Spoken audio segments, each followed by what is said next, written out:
Мир Божий вам, брати та сестри, ті, що мають мир Божий, знаєш, що таке мир.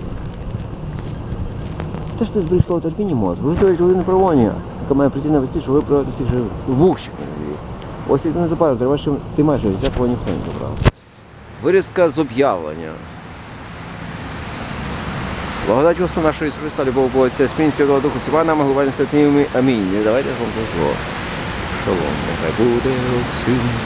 Всеблагому хвала, Господня любов нас від смерті спасла. Алілуя, честь і слава, Алілуя, вовік. Алілуя, честь і слава, Бог з нами, амінь. Щоб не стати, як ті діти, не навійте Царство Небесне. А молить себе, як одна з малих цих дітей, а не більше в Царстві Небесні. Хто приймає одного з малих цих ім'я моє, приймає мене.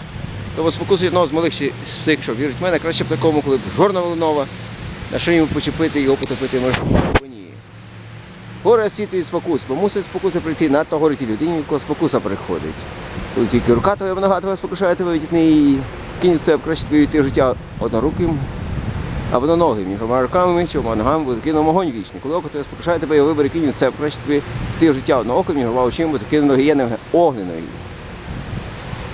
Стережіться, щоб ви не погордили не одним з малих цих. Кажу вам, що ангели їхнім небі всечасно бачать обличчя Отця Мощного Небесного,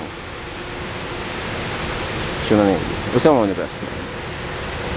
Як вам здається, один чоловік мав 100 овець.